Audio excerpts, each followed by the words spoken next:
The NFL sells itself as a league of heroes, legends, and warriors of the gridiron, but sometimes its players become infamous for reasons that have nothing to do with touchdowns or trophies. From murder trials that captivated the nation to drunken crashes and underground dogfighting rings, these scandals didn't just shake the league, they dominated national headlines and changed lives forever. This is the story of 5 NFL stars who went from Sunday's spotlight to the front page for all the wrong reasons.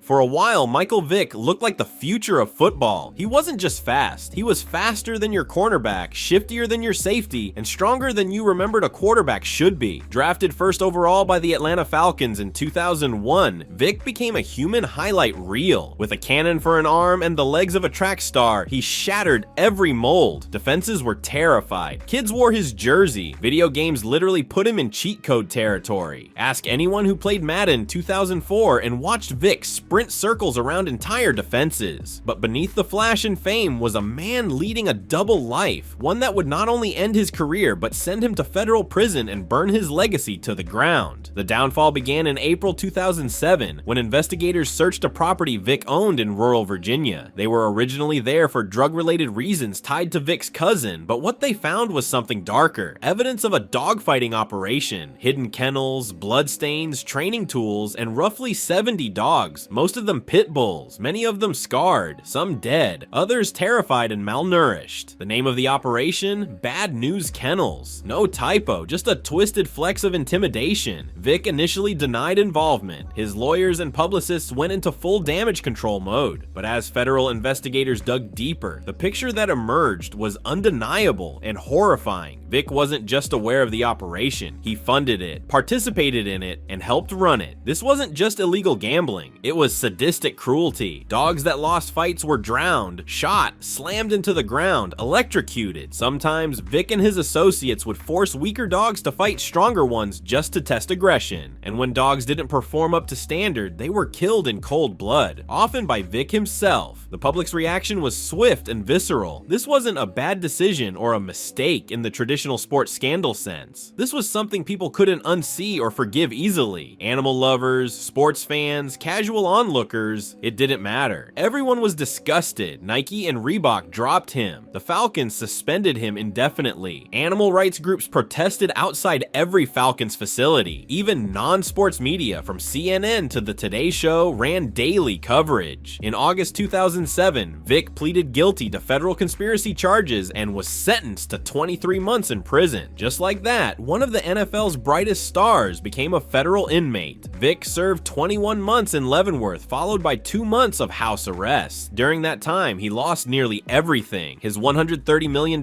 contract was voided. He filed for bankruptcy. He was no longer welcome in the city that once worshipped him, but prison also became a moment of clarity. Vick later admitted he had grown up around dogfighting culture and never thought twice about it until he saw how the world reacted. Behind bars, he read letters from outraged fans, animal rights advocates, and even children, people who once adored him and now viewed him as a villain. He had no football, no money, no freedom, just time to sit in a 6x8 cell and realize how badly he destroyed his life. Most people assumed that was the end of the Michael Vick story, but in 2009, just months after his release, he shocked the sports world again. The Philadelphia Eagles signed him to a backup deal. Many fans were furious. Protesters showed up to team facilities with signs that read, "Vick kills dogs," and "No second chances for monsters." But the Eagles had done their homework. Vick had not only served his time, but had partnered with the Humane Society to speak out against dogfighting. He met with students, visited shelters, and went on national speaking tours advocating for animal rights. It wasn't performative, it looked real. And then, just like a plot twist, he started playing well. By 2010, he had taken over as the starting quarterback and was putting up MVP level numbers. That year, he threw for over 3,000 yards, ran for another 676, scored 30 total touchdowns, and led the Eagles to the playoffs. His performance against Washington on Monday Night Football, where he had 6 touchdowns and over 400 total yards, reminded fans of the old Vick with the maturity of a new one. The NFL loves a redemption arc, and this was the ultimate one.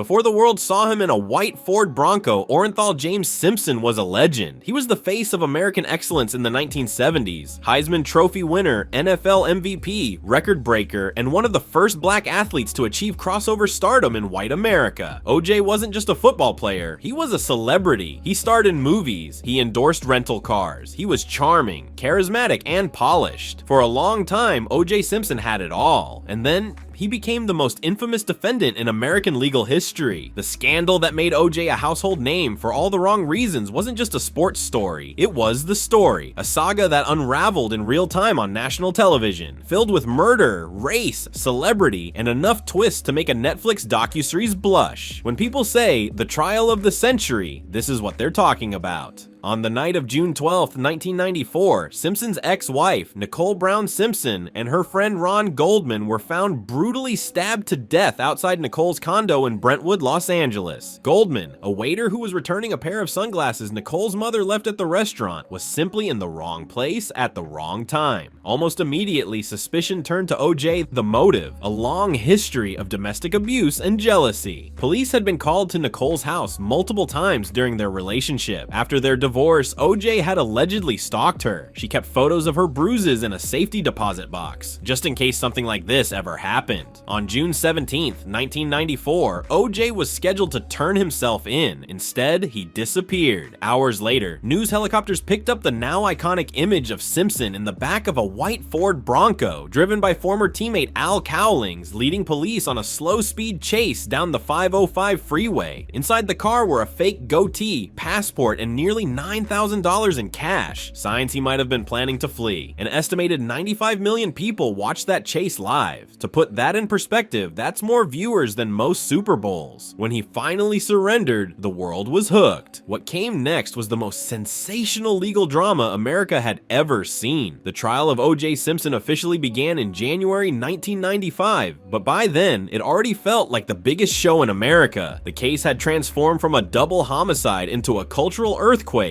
shaking loose decades of racial tension, celebrity worship, media sensationalism, and public trust in the legal system. And at the center of it all was a man once loved for his grace on the field, now shackled to a defense team and staring down the possibility of life in prison for the murders of Nicole Brown Simpson and Ron Goldman. From the beginning, the prosecution thought they had an airtight case. There was DNA evidence, a trail of blood leading from the crime scene to OJ's white Ford Bronco, a history of domestic abuse, and two matching gloves, one found behind Simpson's guest house, the other at the scene of the murder. But this wasn't just any defendant. This was OJ, the Juice, a man who had charmed America for decades and could afford the best lawyers money could buy, and buy he did. The trial lasted 11 months. The country was obsessed. People watched it like it was the Super Bowl every day. They took sides. They argued at work, over dinner, in classrooms. Some saw a wrongfully accused black man being railroaded by a corrupt system. Others saw a rich, guilty celebrity playing the race card to avoid justice. It was no longer a trial. It was a referendum on America. On October 3rd, 1995, after less than 4 hours of deliberation, the jury delivered their verdict, not guilty. OJ Simpson walked out of the courtroom a free man. In the courtroom, his mother sobbed. Outside, reactions were split down the middle, but OJ's legal problems didn't end there. In 1997, he was sued by the families of Nicole Brown Simpson and Ron Goldman in civil court. There, with a lower burden of proof, a jury found him liable for both deaths and awarded $33.5 million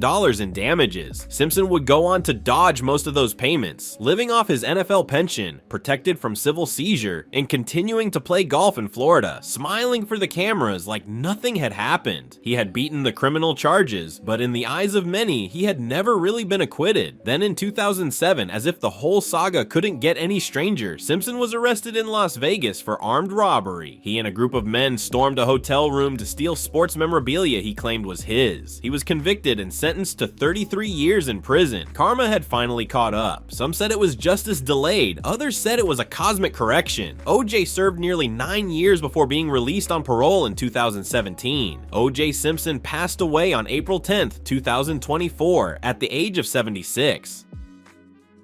Before he was a two-time Super Bowl champion, a Hall of Famer, and a motivational icon yelling on NFL sidelines like a preacher at a revival, Ray Lewis was the centerpiece of one of the most shocking and mysterious criminal investigations in football history. His story isn't just about greatness on the field, it's about what happened off it. One night, 2 dead bodies, a white suit that vanished, and a murder charge that could have ended his life before his legend even began. It was the early hours of January 31st, 2000 in Atlanta. The Super Bowl had just wrapped up. Rams versus Titans, the infamous 1-yard short game. But the bigger story was brewing outside an upscale club called the Cobalt Lounge, where Ray Lewis and his entourage were partying in full force. Lewis was at the peak of his stardom, just 24 years old, already a Pro Bowler, the face of the Baltimore Ravens defense. He was flashy, fiery, and never without a crowd. That night, the crowd would turn deadly. Around 4 a.m., an argument broke out between Lewis's group and another group of men, Jacinth Baker and Richard Lawler, both 20-something Atlanta locals. Words were exchanged, and then chaos exploded. Bottles were thrown, punches were landed, and then, within seconds, Baker and Lawler were stabbed to death in the street, left bleeding on the pavement as Lewis and his entourage jumped into a limousine and sped away. Police caught up with them later that morning. The limo was found, smeared with blood inside. Lewis initially told police he didn't know anything. He said he was trying to break up the fight, but the problem was his story kept changing, and surveillance footage showed him and his crew leaving the scene in a hurry. Soon, police charged Ray Lewis and 2 of his companions, Reginald Oakley and Joseph Sweeting, with murder. It was a moment that shook the NFL to its core. A star linebacker, arguably the best in the league, was now facing the possibility of life in prison.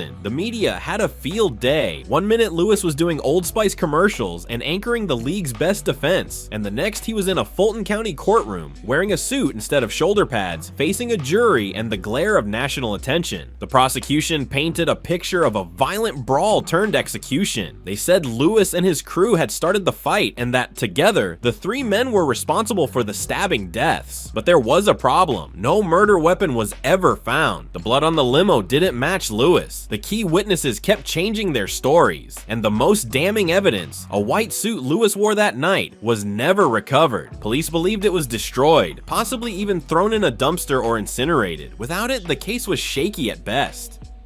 So, Lewis made a move. In a surprise turn, he agreed to a plea deal. He would testify against Oakley and Sweeting in exchange for having the murder charges dropped. Instead, Lewis pleaded guilty to obstruction of justice, admitting he lied to police in the immediate aftermath. He was sentenced to 12 months of probation, fined $250,000 by the NFL, and walked out of court with his freedom intact. His 2 co-defendants were later acquitted of all charges, but the damage was done, or so it seemed. In the court of public opinion, Ray Lewis was now that guy, the one involved in a double homicide who somehow escaped with a slap on the wrist. The families of the victims, devastated and furious, filed civil lawsuits. Lewis eventually settled, paying undisclosed amounts to both families. And yet, somehow, in the bizarre world of professional sports, Ray Lewis didn't just survive, he thrived. The very next season, he led the Ravens to a Super Bowl victory and was named Super Bowl MVP. He anchored arguably the greatest defense in NFL history. He became a motivational leader, a voice of inspiration, a pre-game preacher in pads. By the time he retired in 2013, he had racked up 2 Super Bowl rings, 13 Pro Bowl selections, and a first ballot Hall of Fame induction. But the questions never went away. What really happened that night in Atlanta? Why was that white suit never found? How involved was Lewis in the actual stabbings? Was justice served or was it bought? Lewis has rarely spoken in detail about the incident. In interviews, he insists he didn't stab anyone and was simply caught in a terrible situation, but critics argue that he leveraged his fame and financial power to dodge accountability, that he snitched to save his own skin while 2 young men were buried and their families left behind. To this day, the murders of Jacinth Baker and Richard Lawler remain officially unsolved. Ray Lewis went on to become a regular presence on television, shouting football platitudes and quoting scripture on ESPN. Henry Ruggs was supposed to be the next big thing. When the Las Vegas Raiders drafted him 12th overall in 2020, it wasn't just for his speed, it was for his potential. He ran a 4.27 second 40-yard dash, the fastest time at the NFL Combine that year. He was electric at Alabama, a home run threat every time he touched the ball. Ruggs had all the tools, youth, talent, charisma, and a team ready to make him their star wide receiver. And then, one reckless decision took everything away. On the morning morning of November 2nd, 2021, just after 3:30 a.m., Ruggs was speeding through a residential area in Las Vegas in his Chevrolet Corvette. Not just speeding, flying. According to police reports, he was going 156 miles per hour seconds before impact. His blood alcohol level was twice the legal limit. Riding with him was his girlfriend, unconscious and injured after the crash. But the real horror was what they hit. Up ahead, 23-year-old Tina Tinter was driving a Toyota RAV4. Ruggs slammed into the back of her vehicle at 127 miles per hour. The impact was catastrophic. Her car burst into flames with Tina and her golden retriever Max trapped inside. By the time first responders arrived, Ruggs was sobbing on the ground, begging for help, in shock at what he'd done. The footage of him at the scene would later haunt the public. Within hours, Ruggs was arrested and charged with DUI resulting in death, reckless driving, and possession of a firearm while under the influence. The public outrage was immediate and justified. Henry Ruggs was a professional athlete in the NFL, a league that offers 24/7 rides, personal drivers, team staff to call at any hour, and every resource imaginable to avoid exactly this scenario. He had money, he had support, he had options, and he chose to get behind the wheel of a 3,000-pound missile after a night of drinking, going nearly double NASCAR speeds through a city where people are just trying to get home safe. As the legal process unfolded, Ruggs faced the possibility of over 50 years in prison. Ultimately, he accepted a plea deal. In May 2023, he pleaded guilty to DUI resulting in death and misdemeanor vehicular manslaughter. In August 2023, he was sentenced to 3 to 10 years in prison. To the Tintor family, it was a slap on the wrist. To others, it was a sign that even when you kill someone in a moment of arrogance and recklessness, there's still room for leniency. If you're rich, famous, or both. Ruggs showed remorse throughout the process. In court, he spoke softly, apologized to the family, to the community, to his own daughter, who will now grow up with a father behind bars. He didn't try to fight the charges, he didn't deflect, but apologies can't bring Tina back. The fallout hit the Raiders hard. This wasn't just another player cut, it was a tragedy that stained the team's move to Las Vegas, sparked discussions about player behavior, and ignited a broader conversation about responsibility, celebrity, and how much is too much.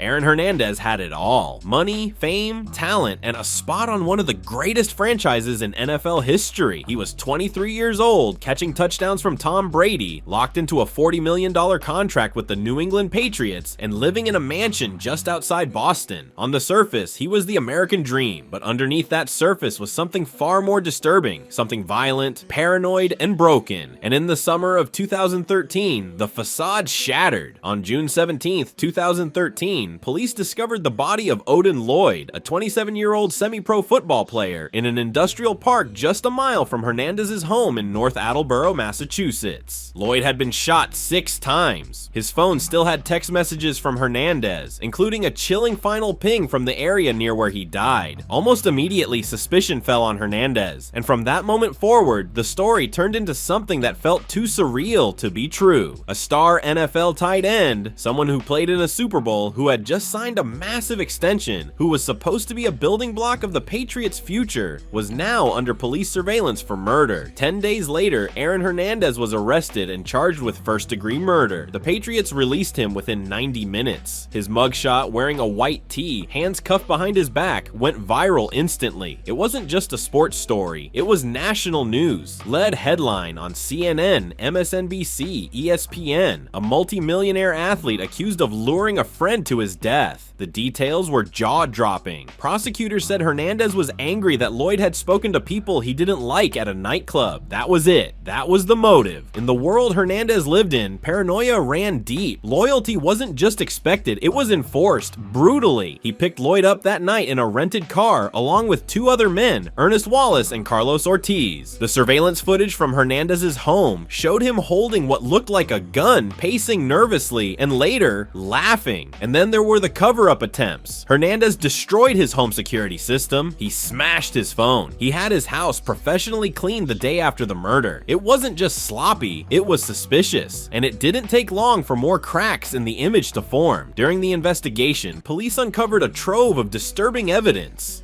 illegal firearms, gang connections, witnesses who described a man spiraling into paranoia. While awaiting trial for Lloyd's murder, Hernandez was implicated in a second case, a 2012 double homicide in Boston. Prosecutors alleged he had shot two men, Daniel De Abreu and Safiro Furtado, after one of them had accidentally spilled a drink on him in a nightclub. The motive? Disrespect. Hernandez allegedly followed them in a car, pulled up at a stoplight, and emptied a clip into their SUV. Two more lives gone.